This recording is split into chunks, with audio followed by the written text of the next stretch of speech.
大家有没有发现呢？现在的 AI 工具呢，发展速度真的已经快到有点跟不上了。几乎每隔几天就会出来一款新的 AI 平台，有的是专注生成图片，那有的是专门制作视频，有的还可以写代码，有的甚至可以帮你设计整个网站。每一家平台呢，它都会告诉你他们拥有最先进的 AI 模型能够帮助你节省大量的时间提高工作效率，让原本呢只需要几个小时甚至几天才能完成的工作呢，几分钟就能够完成。但是呢，当真正打开这些网站以后呢，很多人都会遇到同样一个问题：工具太多了，每个平台介绍的都非常厉害，看起来功能好像都差不多，可真正使用以后呢，才发现并没有想象中那么简单。有些平台呢，虽然生成的效果不错，但是操作复杂。那有的平台呢，价格不便宜一个月几十美金甚至上百美金，可真正用到的功能却没有几个。还有一些平台宣传的时候呢，让人觉得非常惊艳，但真正体验下来却发现很多功能并不成熟。所以呢，现在很多朋友最关心的问题就是，已经不是有没有 AI 工具，而是到底哪一款 AI 工具真正值得学习，哪些值得长期使用，哪些又值得花钱去订阅。那么小鱼儿也体验了很多工具从 AI 绘图到 AI 视频再到 AI 建站、AI 编程等。我发现一个问题其实每一个 AI 工具呢，它都有它属于它自己的一个定位它们并不是互相替代的关系，而是针对不同的使用场景，帮助不同类型的用户来解决问题也正因为如此呢，我决定今天给大家讲两款比较实用的工具。不只是简单的介绍官网有哪些功能，而是站在一个普通用户第一次接触这款工具的一个角度，带大家来体验一下这个流程，看看它到底适不适合自己。而我会讲到的两个工具呢，就是最近讨论度比较高的两款工具第一款呢，这个叫 Flow AI 不知道大家有没有使用过。还有一款工具呢，这个工具叫做 TopView.ai。如果说你之前没有听说过他们呢，也没有关系今天这个视频我会从零开始介绍，不需要任何基础很多人第一次看到这两个网站，都会觉得他们是都会在想它两个是不是属于同一种工具甚至有人会问他们是不是竞争对手。其实不是虽然他们都是属于 AI 工具，但他们解决的问题完全不同。那么 Flow AI 呢，更偏向于设计领域它希望帮助用户完成图片的创作、视觉设计以及各种创意工作。这期视频我们不去讨论谁更强而是看看他们分别能够帮我们解决什么问题什么样的人呢适合选择 Flow AI， 那么什么人又更适合这个 TopView.ai。 那在开始之前我还想和大家分享一下我自己的观点现在很多 AI 工具呢，它的视频都有一个共同的问题像这样一打开网站呢，就是马上开始输入提示词，然后等待 AI 生成结果。整个视频看下来，观众确实知道它能够生成什么内容，但却不知道呢这个平台真正的价值在哪里。其实一个工具好不好用并不是看它能不能生成一张漂亮的图片，或者说制作一段炫酷的视频，而是看它能不能真正的融入你的工作流程，帮你节省时间提高效率。如果只是偶尔生成几张图片，很多免费的 AI 平台呢，其实就已经够用了。但如果说你工作每天都离不开设计、内容创作或者说视频制作，那么一个成熟的平台呢，带来的价值呢，远远不只是生成速度快那么简单所以这些视频呢，我也不会着急着去生成图片而是带大家先认识这款工具的本身。就像我们第一次买一部新手机一样不会一开机就直接去拍照，而是先了解整个系统，看看有哪些功能呢，哪些设置值得开启，哪些功能以后可以经常用到，哪些设置呢值得开启，哪些功能以后可以经常用到。同样的道理，我们第一次使用 AI 平台，那我们也要先了解它整体的定位而不是着急着去测试效果。只有真正了解它的设计思路，后面在体验每一个功能的时候呢，你才会知道为什么会有这些工具，它们分别适合什么样的工作场景，那么也更容易判断这个平台到底值不值得长期使用大家能听到这里呢，相信前面的你都已经对你来有所感触。好了，接下来欢迎来到小鱼的 AI 技术学堂喜欢小鱼的可以订阅我的频道。接下来第一步呢，首先我们先来打开 Pro AI 的一个官方网站。那么这两款工具的相关链接大家都可以在视频下方的描述栏和置顶评论区找到第一个是这个就是一个 Pro AI 的一个现在我来的是它的一个首页。那么这里呢，我最大的一个感受呢，它和很多 AI 平台完全不一样像这个Midjourney还有什么Leonardo还有其他的一些 AI 绘图工具，这些呢它大部分呢都是围绕着生成图片这一个核心功能展开。那首页呢往往打开，通常只有一个输入框，输入提示词以后呢，等待几分钟图片就生成出来了但是呢我们再来观察一下这个 Pro AI， 给人的第一印象更像是一套完整的设计工作平台，而不是一个单纯的 AI 绘图网站。英文不好的朋友可以看到右上角这里有一个地球一样的，我们把它改成简体中文。那我们可以看到呢，它全球排名已经靠前20了，它有200万的一个用户也拿了一些奖项。可以看到它这里说的是为不同行业的工作流程赋能这个全是属于设计类的，这个可以看到是属于产品类的这个是属于游戏类的。接下来呢，我们就直接点击右上角的登录你可以用你的邮箱登录。接下来这里登录进来之后呢，可以看到我们就来到工作区域顶上这里可以看到你刚刚进来是首页，你在这上面点工作区那你就可以看到它这里面有非常多的功能。那这里面的每一种工具呢，它都对应着设计工作中的一个具体的环节，这也就意味着呢，它希望解决的并不是画一张图那么简单，而是希望帮助用户呢，从创意到设计、修改到最终输出的整个流程。第一次打开这个 Pro AI 呢，那我现在也不着急去生成这里可以看到左边这里图片这儿就有一个 AI 生成图片，这里我不着急去生成图片而是我们先花几分钟把整个后台认真预览一遍。那我一直认为一个工具做得好不好，其实从后台的设计就能看出很多东西。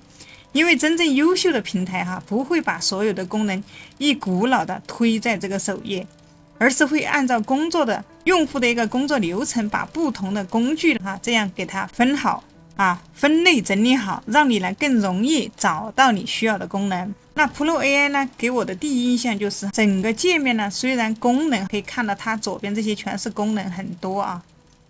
但不会让人觉得它很杂乱左侧这边就全是一些工具分类，中间一个工作区域可以看到随便点进来一个功能，我们可以看一下左边去输入这些你的一些提示词之类的在中间区域就是生成出来的一些图片展示在右边这里呢，你可以看到它会有对应的一些参数设置哪怕你是第一次使用你也可以看到它这里都已经给你归类分好。继续往下游览，那我发现 Pro AI 的思路和很多 AI 绘图有一个很大的区别。那么很多类似像 Journey 这种呢，它更像是一位画家你告诉他想画什么，他就帮你画出来。至于后面的修改、优化、调整，往往需要借助其他工具来完成。而 Pro AI 呢，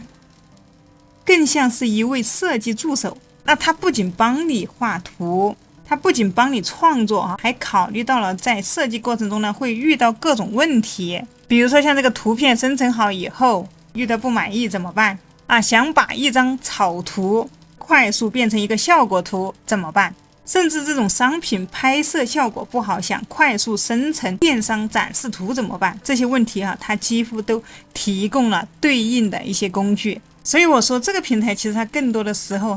你拿来玩玩也可以你拿来做设计它是非常的适合。这个呢也是为什么很多设计师呢他在介绍 Pro AI 的时候呢，不会把它称为 AI 绘图工具，而更愿意把它称为 AI 设计平台。那么在了解了整个平台之后呢，我们再来看一下第一个首页下来可以看到它的功能首先就是一个草图渲染，草图渲染就把你的草图变成一个效果图。可以看到这里面你随意这样子给它一张，你给它这样一个草图那么它就能给出你一个效果图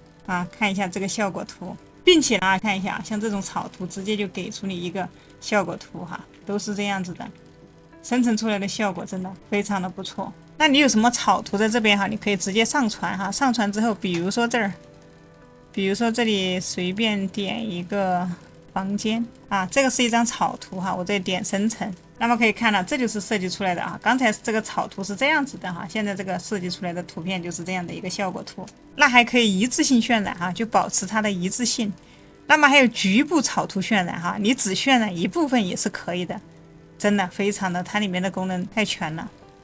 那还有一个哈，这个里面呢，在这个渲染里面还有一个 AI 洗图哈，有兴趣的伙伴可以来试一下，这儿我就不详细讲解。第二个就是生成图片哈 ，AI 生成图片啊，照片转线稿、变化重绘哈、创意融合、抠图去背景、生图的这个功能哈，相信大家并不陌生。这里我们你直接点这个 AI 生成图片，那么这里可以看到它这里排序很好 ，AI 生成图片、照片转线稿啊、变化重绘、创意融合。这里你也可以上传图片哈，以图生图也可以，这儿直接输入提示词也可以哈。好，接下来呢，这里直接哈，你要生成几张，这里你可以拉动这里哈，你也可以生成更多哈，一般是生成3张，我们这里直接点生成。好，这里选 AI 图片生成哈，这里你可以看到移动乡村别墅很简单。这儿哈，它有个提示词增强，就它帮你优化一下，你可以不想自己动脑袋，就这样帮你优化一下。好，这里用模型哪个模型来生成哈？这里面有很多哈，这个GPT-2就可以。好，这里分辨率、质量哈，这儿生成几张，这里直接点生成。所以这里不管你是要生成人物、风景、建筑、室内设计、品牌海报，还是网站首页、商品展示图、社交媒体封面，都可以通过这种方式快速的完成。所以这儿从功能层面上来说呢，它和大家熟悉的这种 GPT 图片生成还有这个 OpenAI 图片生成啦，它都是有一些相似之处。这里小鱼儿也想给大家分享一下一个很多新手容易忽略的问题。很多人觉得呢 AI 图片生成效果不好，是因为平台不够强。其实很多时候并不是 AI 的能力不够而是提示词写的不够具体。比如说这里我举个例子就是帮我生成一个现代风格的网站，这儿我就告诉他帮我生成一个现代风格的网站。那这里你就直接去点这里生成等一会儿我们可以来看一下。那这个呢，其实并不是说平台的问题更多的时候是我们给的提示词不够具体。不同的平台呢，可能都会给你一个不错的结果，但如果你能够把网站的类型、配色方案、设计风格、页面布局摄影风格光影效果，甚至镜头语言都描述清楚，生成出来的图片质量通常会有明显的提升。那么这里比如说我用 GPT 我要生成一个现代的风格网站，帮我把网站类型、配色方案这些等等就描述清楚。那我们再用这个提示去生成等会儿大家就看一下它的结果会怎么样。这里可以看到我们刚才生成出来的一个一栋乡村的别墅，大家可以看到这是一次性生成出来的这个效果我个人觉得呢还是非常的不错好，那这儿我用 AI 写了一个详细的提示词，再把它粘贴进来。那我们这个详细的提示词再来生成看一下刚才就是一句话一个就让它帮我生成一个现代的网站，这一句话生成出来的它这个页面就是这样子的。那我们再来看一下详细的提示词生成出来又是怎么样的，看一下现在这个生成出来的这种效果是不是就更好一点。所以呢，真正决定 AI 图片质量的并不是模型本身是你如何与 AI 沟通。为了尽量公平一点，这次测试呢，我不会使用什么特别复杂的提示词而是都是采用一些普通用户比较容易写出来的描述。因为我更想知道呢，当一个第一次使用 Pro AI 的用户打开这个平台之后呢，在没有太多经验的情况，它究竟能生成什么样的效果毕竟对于大多数的观众来说他们更担心的是我能不能直接用，而不是经过几十次优化以后能不能生成一张顶级的作品我们这里输入提示词之后呢，可以看到它很快就能生成出来从生成的效果响应的速度来说还是比较快的，不需要等待太长时间。那在这里呢，也要给大家聊一下这个生成速度到底重不重要。其实在我看来，速度当然重要，但并不是最重要的。如果说一款工具5秒钟就能生成一张图片，但每次都需要重新生成5、6遍才能满意，那最终花费的时间可能反而更多。相反，如果说一款工具花10几秒、20秒，第一次生成出来的图片就已经很接近你的需求，那么整体的效率其实它会更高所以我们评论一个 AI 平台的时候，不是只看速度快不快，还要看它生成出来的成功率到底怎么样。那这儿呢，我再来试一下上传一个图片，比如说这个平板电脑这里上传上来之后呢，点击确认。那我也简单一点，给它一个提示，给这个电脑换个背景，直接点生成。这里呢，同样的，我们去还是帮我写一段提示词，我要给这个电脑换个背景展示。好，在我就让他给我写个提示词。那我这儿稍微再详细一点我要给这个电脑换个背景，需要更奢华一点。这儿我让他给我优化一下。好，那么我再来点生成这个可以看到，这个看一下，这是换了背景的电脑，这是第2张，这是第3张，看一下它一共帮我生成了3张出来。好，那我这儿写了一个非常详细的提示词好，那在我们点生成来看一下，可以详细的提示词后它的一个对比可以看到我现在给的这个提示词是非常的长的，看一下那么它得出的结果可以看这个是之前生成出来的，基本没有什么变化。这个是刚才生成出来的，这个是用详细提示词生成出来的。可以看到它后面添加了一个非常奢华的背景这个就是提示词你的提示词决定了你图片生成什么样的。这儿生成好图片以后，我们先不要着急说它好或者不好，而是按照几个维度慢慢来看首先要看它一个整体的一个构图。一张优秀的 AI 图片最重要的不是细节，而是整体画面的一个平衡感。主体是不是足够突出画面有没有明显的视觉中心，颜色搭配是否协调，这些往往是决定了第一眼的观众接下来再看它的一个光影的表现。很多 AI 平台呢，现在已经能够模仿真实摄影中的一个灯光效果，比如说逆光、侧光、电影及布光等等。那这些细节会直接影响整张图片的质感。最后呢，我们再去观察人物或者建筑或者产品本身的一个细节，比如说这个材质纹路是否自然，边缘有没有出现明显的错误，手部五官或者文字有没有出现 AI 常见的问题。只有把这些细节呢都看完以后我们才能客观的评价这张图到底有没有达到什么水平，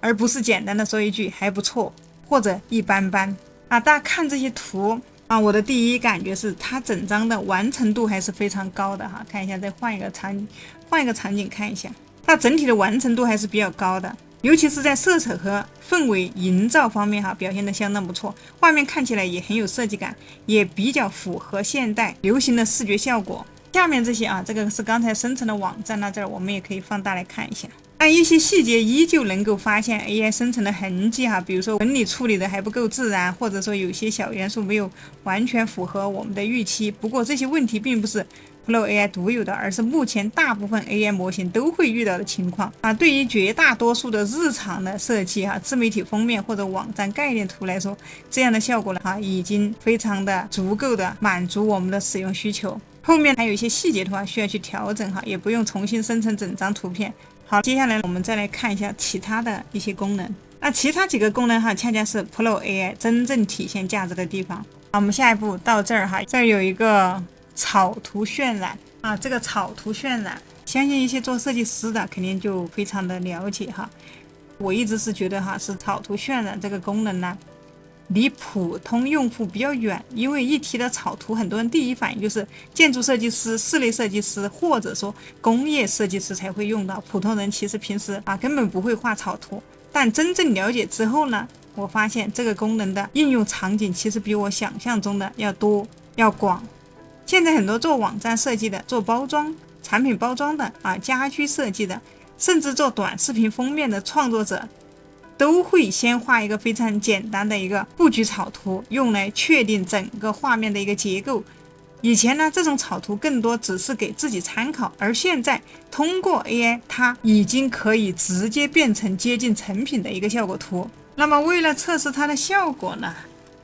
我自己简单画了一个非常简单的一个草图这儿我点击在上传。这个草图就是用来确定整个画面的结构哈。以前这种草图更多的是我这个草图画的有些随意哈，我就随手一画啊，有一些简单的轮廓和结构哈，没有材质，也没有灯光，也没有任何颜色，我就随便几笔画出来的啊。可以看到哈，我这个画的非常的随意哈。草图渲染，草图上来之后呢，接下来你还可以给它提示哈，这儿啊，这儿我们把提示输入进来啊，直接这里就去生成。其实这张草图真的很随意哈，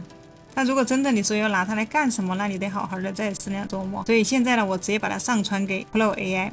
选择对应的一个渲染模式，等待它开始出结果啊。看一下哈，我刚才其实给到的这个图哈，大家看一下，这个图就是这样子的哈，很简单。那么它这儿生成图片也是，那它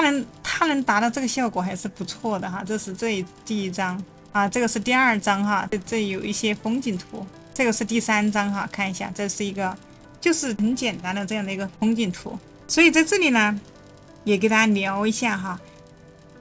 很多人容易忽略的问题 ，AI 的价值并不是把专业设计师替换掉，而是帮助设计师呢把那些重复耗时的工作快速完成。比如说举个简单例子哈，以前呢客户提出一个新的设计方案啊，设计师可能要花几个小时甚至一整天做一个效果图啊，客户看完之后呢，还一句想我觉得那个方案更好啊，那么你前面的工作可能就白做了。而现在有了这个 AI 之后，设计师呢可以在10几分钟生成几个不同的方案，让客户去挑选方向啊。下面可以看一下这个房子哈，你可以生成几种。可以进行一个精细的调整哈，这样不仅沟通效率更高啊，也能把更多的时间呢放在真正有创意用的地方，而不是去重复的劳动。可以看到哈，刚才给的这个草图哈，它生成出来这个效果还是非常不错，还真的还有一点小惊喜。虽然说我的草图真的简单的不能再简单，但是呢 AI 已经自动帮我们补充了材质、灯光、阴影以及很多细节，让整个画面一下子有了真实的空间感。当然如果这是一个正式的设计项目，后面肯定还需要继续修改和优化，但作为一个方案的展示或者寻求设计灵感，这样的效果就已经相当不错了。尤其是对于频繁向公司汇报方案的人来说，这个功能确实能够节省不少时间。其实很多时候 AI 的发挥更大程度上还是取决于你的一个草图质量。如果草图本身比例不合理，或者说结构表达的不够清楚，那么 AI 也只能根据自己的理解去补充细节最终生成的结果可能和你真正想要的效果存在一定的差距。看一下这里面它生成出来的一些效果图都是非常的漂亮。那在这里再带大家来体验另外一个我个人比较喜欢的功能，这个功能叫叫变化重绘。那我们点进来看一下，比如说我这里选择了美女，那我就想让它重新变化一下那这儿呢，我就把这个图片上传进来，我再输入提示词当然这个提示词都是 AI 生成的，我让它来一个爱马仕广告风的这儿直接点生成。看一下这个就是叫变化重绘给它换了一些姿势，看一下它原本是这个姿势，或者说你可以要求它换套衣服，你也可以要求它呢戴上墨镜，你也可以要求它换个发型这个就叫变化重绘。那它还有一个创意融合，比如这里呢，我简单一点给它一双鞋子，这样我让它把这个鞋子再融合一些其他的元素。所以这样我们你可以把你生成好的一些图片上传选择一种不同的风格进行转换，比如说把现代的一些你也可以给它转成什么其他的风格。可以看到现在我让它有一些让它看到我的提示词很简单，就是让它有一些新的元素这是原本的这个鞋子那么它生成出来之后，这个鞋子真的有了一些新的元素进来，大家可以看一下，这个就叫创意融合你可以把你的一些，比如说你要想让这个鞋子上面多一个蝴蝶结那你就上传一个蝴蝶结这个就是非常有创意的一双鞋子。你想要改变图片，改变它的风格，改变它的元素改变它的画风完全后面这个变化重绘和创意融合就可以满足到你可以提升图片整体的一个质感让它有多种这种元素在里面。可以看到这里我们给它鞋子原本的主体是这样的，它是在原主体的情况之上再重新融合了一些新的元素进去。那么我建议大家在使用这个功能的时候，不要一次性只生成一张哈。下面可以看到你可以选择生成3张，可以同时几张生成几个不同的版本，再挑选自己喜欢的一个效果。接下来呢，再带大家来看一个经常会用到的功能哈。接下来就是抠图去背景哈，这儿我们点一下可以来看一下，比如说你想抠一个什么样的图片，比如说这辆车哈，这里直接点生成看一下它抠出来的效果怎么样。可以看到这个背景基本上是完全给你抠干净了。对于一些产品设计之类的，你要换背景的话，这个就非常的轻松。这儿你还可以给它换上一个颜色哈，比如说我给它这里随便换一个颜色这些都是纯色的看一下它就给它换了一个颜色。那同样你可以用它来做建筑方面的哈，比如说 AI 建筑生成器旧建筑翻新、空间装修。电商这里有背景生成、AI 超模还有虚拟4:1重打光、抠图去背景这儿还有关于动漫的AI 人物设计、场景设计3D 模型生成这儿还有头像之类的AI 写真真的它这里面太多了还有设计材料文字效果矢量图转换器，还有关于品牌营销的 logo 生成、贴纸生成它里面的功能可以看一下这里面的功能真的太多了。重点就是变化重绘那这个工具小鱼儿平时是经常用的在使用下来我个人是觉得 Flow AI 它给我的印象最为深刻，它并没有把重点放在一次生成完美的图片这件事情上，而是更关注整个设计流程因为现实中的一些设计工作本来就很少一次完成，大多数情况下呢都是不断的修改、不断的优化、不断的调整，最后才慢慢接近最终效果。Pro AI 呢正是把这些修改的环节呢也整合进了这个 AI 里面，所以整个使用体验呢会更加接近真实的设计工作，而不仅仅是一个娱乐性质的 AI 绘图工具。那么除了这些工具之外呢 Pro AI 还有一个让我觉得对于内容创作者特别实用的一个，那就是尺寸外扩，也可以叫图片扩展。很多时候比如说我们生成一张图片你会发现它的比例不对，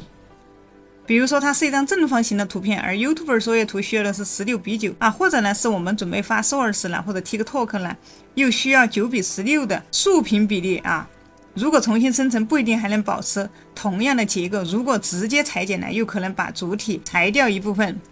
以前解决这个问题一般需要打开一些剪辑工具手动去扩展画布，再一点点的修补背景。到现在呢，那这个功能就可以帮我们完成这件事情。这个呢我们也来测试一下这个功能。这里上传一张我刚才生成的图片，这里呢让它扩展一下，我让它自由发挥尺寸这里选一下16:9。好，这儿呢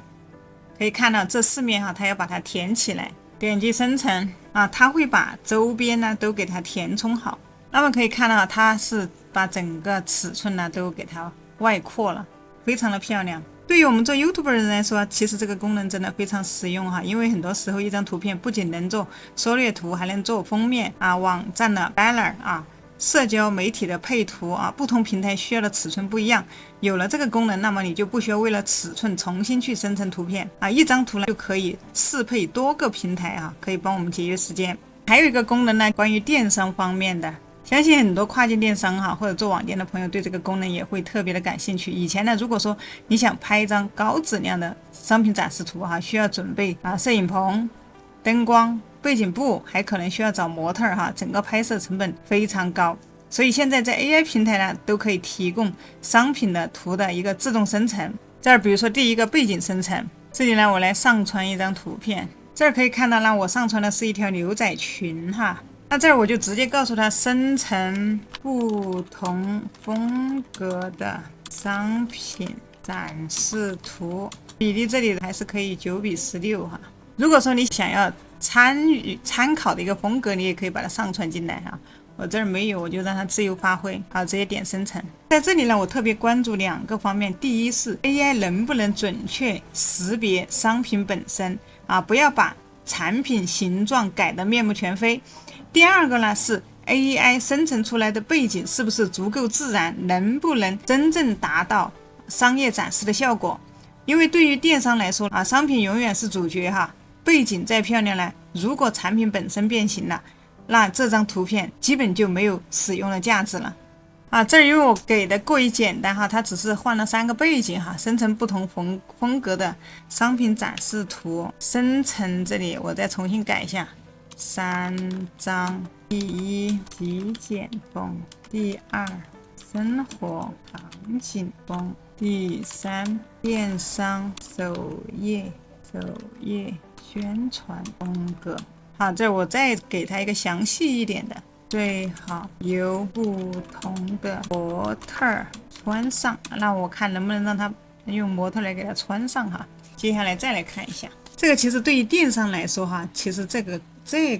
Pro AI 是非常实用的，因为在这里你能节省很多钱哈，你不用请摄影师。那么商品永远是主角，背景再漂亮，如果产品本身变形了，那这张图片基本上就意义不大啊。我看一下它能不能帮我换一下。可以看到裙子它是保持了一模一样的啊，它还是3个简洁一点的背景。它这里有一个风格参与，我来看一下，有一个风格的选择，可以看到它有纯色的小物件、室内家居、人像。那么我再来使用一下它这个我来选一个风格，再来生成一下，看一下现在要好一点了啊，有一个背景了这个带点背景哈，就比刚才这种纯色的就感觉要好一点了。看一下它这个就带背景了，后面带一点花哈，这个就感觉就不一样了哈。你做电商的话，这种展示也是可以的。所以用了这么多功能哈，我发现 Pro AI 呢最吸引我的地方，并不是某一个功能特别突出哈，而是它把这些工具全部整合到了这一个平台上，从创意生成到图片修改，再到商品展示、尺寸外扩哈，设计优化，几乎整个流程呢都可以在这里完成。对于需要频繁制作视觉内容的人来说呢，这个一站式的工作方式呢，比单纯拥有一个图片生成模型更有价值。那么 Pro AI 的整体的体验呢就告一段落。接下来呢，我们再来看一下这个 TopView 点 AI 这款，相比 Pro AI 它跟 Pro AI 更完全不同哈。它更希望解决的不是怎么生成一张好看的图片，而是怎么更快的发出一条能够发布的视频。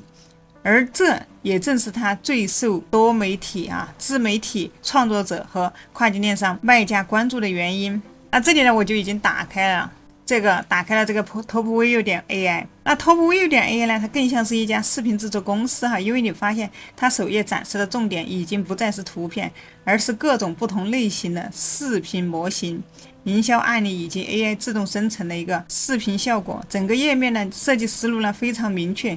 它希望用户来到这里以后呢，不是去慢慢剪辑一条视频，而是通过 AI 呢尽可能快速的完成一条可以直接发布的营销视频。其实现在在市面上呢，做 AI 视频的平台已经不少了。那像这种专门做，比如说呢，有专门做数字人的比如说 Hagen 还有的平台是专门做 AI 剪辑，还有一些平台是负责 AI 配音，比如说 Eleven Labs， 或者还有一些平台呢是做自动字幕的。但这个 TopView 点 AI 呢，和他们又有点不一样，它并没有只做其中一个功能而是希望把整个视频制作流程全部整合在一起。换句话说呢，它并不是想代替一些专业的剪辑软件，而是希望让一些完全不会懂剪辑的人呢，能够轻松的，那它是希望呢，让一个完全不会剪视频的人也能够在几分钟之内呢，做出一条看起来还不错的营销视频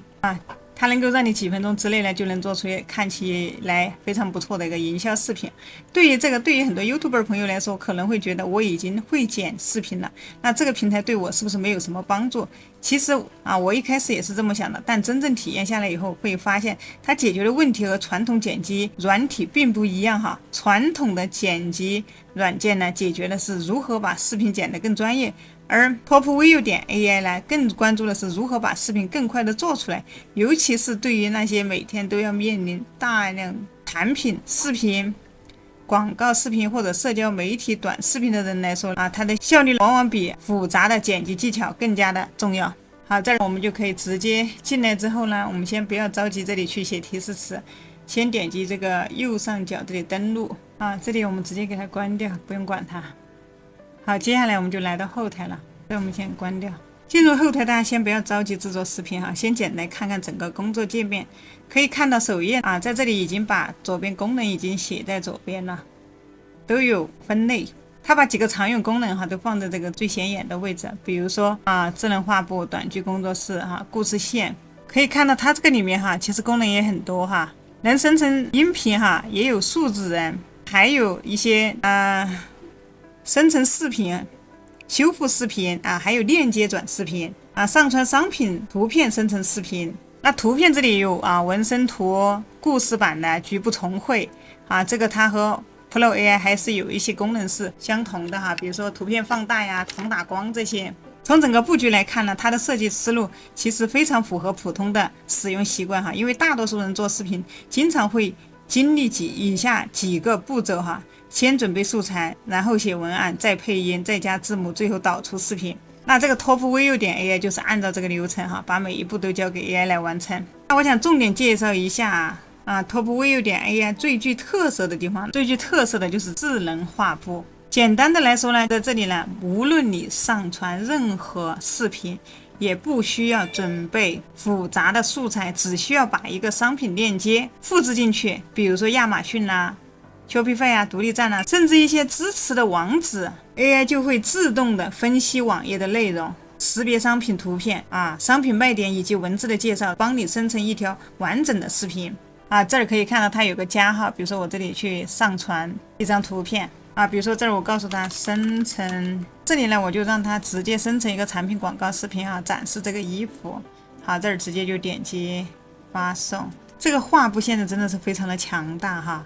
你给它一张图片它就能直接给你生成一张视频。可以看到进来之后呢，它这里你可以在这里输入你的想法，在右下角这里也可以提供图片、视频链接。那么它不只是和你聊天，还能识别内容，并直接帮你操作画布这里我们就直接给它关掉这里可以看到它正在思考当中。现在真的像是以前的话，你制作一条产品视频，你至少需要下载图片再拍摄一些视频素材，然后再写脚本、剪辑、配音，整个过程最快也得要几十分钟复杂一点的甚至需要几个小时。而现在他希望把这些步骤全部自动完成，所以这个功能就值得大家来体验一下这里呢我就直接上传了一个产品图穿了红色的裙子。那如果说你找到一个商品的链接你也可以直接把链接给它复制进去它这儿先分析了一下这个图片看一下视频的内容类型，他问你想用哪种内容模型比如说目标平台这里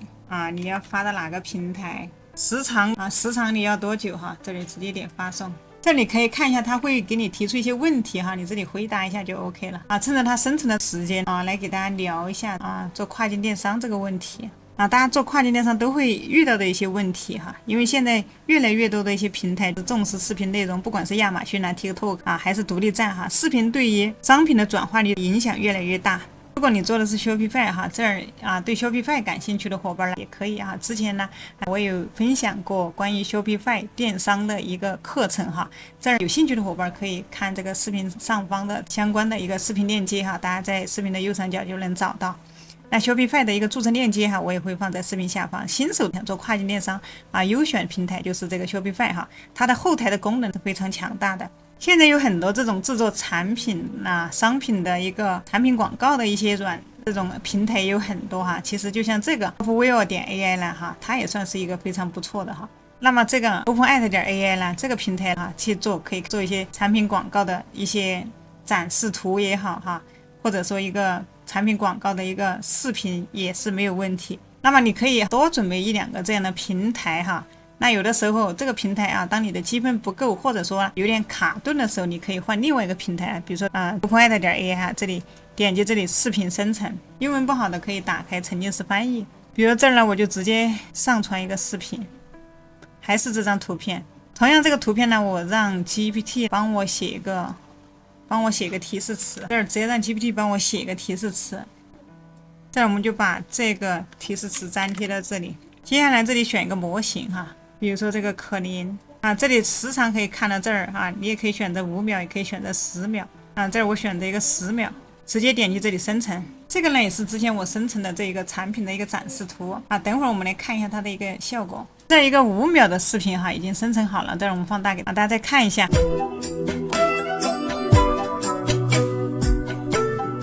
它是连音乐这些什么都已经帮我们配好了啊，这个展示的效果还是非常不错的啊。这我们可以直接给它下载下来。那么这个 TopView.ai 呢，它的速度稍微会有一点慢哈。这里正在可以看到，它还要等待新的图片生成。OK， 接下来可以看到哈，它这里已经给我们写了一个提示词哈。这儿呢，我们只需要点这里生成视频。点击这个右下角这里点生成，好，这里你可以看一下，它这里面有一些全能参考哈，它用的是哈，它的尺寸这儿，尺寸可以选择16:95秒，直接点生成我们用它的这里还有一点我们要选择哈，生成这里选择积分模式这里直接点击去生成就可以了。等会儿呢，我们再来看它生成的一个结果哈。那这儿如果你觉得好用哈，下面这里它会有一个升级计划哈，这里点进来可以看一下哈，它的一个升级计划，有需要的你可以先体验一下。来，我们看一下它生成出来的一个效果哈，还是可以的。我这儿把声音关掉了。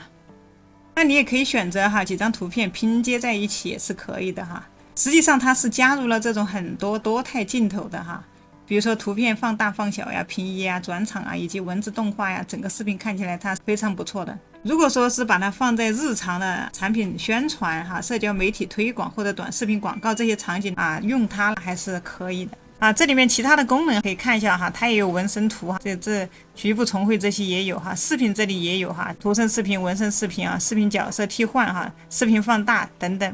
那这儿还有数字人，还有音频。所以我个人觉得这个 TopView.ai 最大的价值所在并不是它能为了做出世界上最有创意的视频，而是帮助那些没有剪辑经验的人呢，把原本需要花几个小时完成的工作呢，缩短到几分钟。所以对于需要批量制作内容的人来说呢，这种效率上的提升呢，有时候比单纯提高画质更加重要。不过一个优秀的平台视频平台呢，绝对不仅仅只有商品链接生成视频这一个功能它这里面的功能还是很多那我们来体验一下它的生图的一个效果怎么样比如这里有一个图片换脸，那我来测试一下，这个是人脸图片那我再来上传一个，给它换一个欧美风的脸这里点击去生成生成当中可以看到大概需要等个几分钟。好，那么可以看到这儿换脸已经成功了。这里我们放大看一下我给它是一张欧美的脸那我用了另外一张脸亚洲美女的脸给它替换掉了，这个效果还是不错这儿你可以直接去下载它。那它除了图片换脸，还有视频换脸那么这个局部重绘功能我们也来看一下。那还是这双鞋子，那这儿你要把你重绘的地方呢给它弄一下，让它换个背景。你也可以给它一个没有的话你就直接让它给你换一个背景，换一个这儿呢生成需要时间，我们看一下其他的功能呢是还全生成出来的效果也还行，但是呢有一点它稍微生成的时间有一点久一个都要几分钟它没有这个 Pro AI 生成的速度那么快OK， 这里放大看一下它简洁的换了个背景那下面这里还有一个可以看到，这儿有一个音频设计，还有一个配音。我也很好奇它的配音是怎么样的这儿呢给它一段脚本它这里面有一个选择看一下它这里面你可以试听一下。 Hey buddy, it is 这里面也有性别你可以选一下，比如说我选择女生，年龄我选择中年风格广告，口音可以看一下这儿你还可以克隆你的声音。那我们来试听一下。 Hey buddy, it is me. Hey buddy, it is me. Hey buddy, Hey buddy, it is me. Hey buddy, it is me. Just wanted you to hear. Hey buddy, it is me. Hey buddy, it is me. Just wanted you to hear. Hey buddy, it is me. 比如说这个我们就选它，点确认。好，这就直接去点击生成。可以看到其实它要的积分不多只需要 0.1这个可以看到它是需要你升级之后才能去使用大家可以来体验一下。除了这个那还有一款替代工具就是这个 ElevenLabs它也是一个文本转语音的一个平台使用的人很多你也可以拿一个来作为备用你可以都去尝试一下。那么对于这个 TopView.ai 呢它的整体定位是越来越清晰并不是为了让每个人都成为专业剪辑师，而是希望降低视频的制作的门槛，让不会剪视频的人也能够快速的完成一条可以发布的内容如果说你每天的工作需要每天制作大量产品视频、广告视频或者社交媒体短视频，那么它确实能够帮你节省很多重复性的工作。而如果你本来就是专业的视频创作者，对画面节奏镜头语言还有剪辑细节有比较高的要求，那么它更适合作为一个提高效率的一个辅助工具而不是完整的替代专业剪辑软件。那么到这里呢，2款工具就已经给大家体验的差不多了一个是负责图片的设计那一个是负责视频的制作，看起来好像没有太多可比性这个主要是针对你需要哪个工具有的功能是一致的有的功能是差不多，比如说纹身图图生视频这些你看一下哪一款经过我的介绍，你看一下哪一款更适合你，并且呢看一下哪一款更经济实惠如果说你的预算有限的话，那么只能选择其中一个。如果你不知道怎么选呢，我这儿简单给点意见。假设你是做 YouTuber 的创作者那你准备制作一些关于 AI 的一些视频，那么首先呢，我可能会利用这个 Pro AI 来生成网站首页的效果图banner 产品的展示图以及 YouTuber 作业图。这些图片不仅可以放在视频里面使用，也可以放在文章、网站或者社交媒体上当这些视觉素材准备完成之后呢，接下来一步我们就可以把它交给这个Top-View.ai 让它生成一个宣传视频或者说 Source 短视频。整个过程就是从图片到视频几乎都可以在 AI 的帮助下完成。那么这2款工具你觉得哪款工具更好用呢？欢迎大家在下面留言说出你的观点喜欢小鱼儿呢，记得订阅我的频道这里好用的一些 AI 工具呢，我都放在视频下方的描述栏如果你对 AI 感兴趣呢，可以观看我更多视频比如说这个 OpenArt.ai 一站式生成视频有兴趣的伙伴也可以来看一下今天的视频就给大家分享到这里，我们下期视频再见。